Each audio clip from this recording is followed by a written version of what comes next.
На сметките на над 300.000 пензионери утре ќе легнат зголемени мартовски пензии за 2.500 денари. На некои пензионери зголемените примања преку некои банки им беа достапни на трансакцијските сметки уште од петокот на 28 март. Тие се задоволни од покачувањето. Со зголемувањето на пензиите минатата есен од 2.500 денари, веќе имаат поголеми примања за 5.000 денари за само 8 месеци.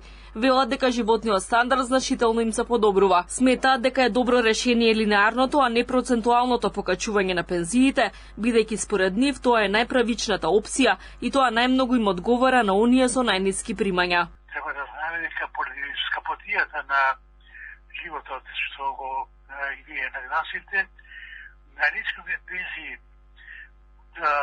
од 18.000 пак до 22.000 ќе имат околу 100.000 пензионери.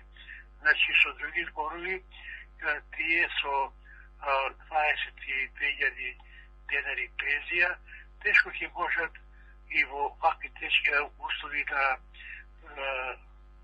кажеме, ценовна криза, да го бидат задоволни од извршувањето на своите домашни и други трошоци. Пензионерите велат дека ваквиот тренд на зголемување на пензиите ќе мора да продолжи, ако власта сака да го одржи животниот стандард на најстарата категорија граѓани.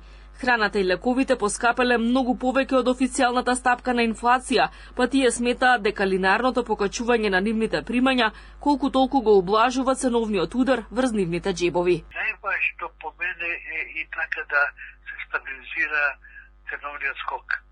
Мора и тука тие заплати што се преземени од владата да имат ефекти. Не може и понатаму да се зголемуваат трошоците на живот, бидејќи тоа и понатаму ќе го намалува тој радосен старт на ускоремување на стандардот на пензионерите.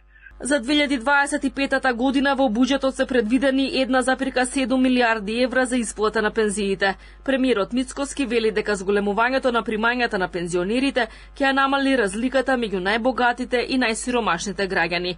Тој потенцираше дека владата не ги прифатила предлозите на Светска банка и Меѓународниот монетарен фонд, кои побараа зголемување на старосната граница за пензионирање, зголемување на данокот на додадена вредност и воведување променливи даночни стапки. Пределба на оваа владина гарнитура останува рамниот данок. Инаку и платите на здравствените работници за март ќе бидат зголемени за 15%, а до крајот на мандатот планирано е тие да бидат покачени за 40 до 50%.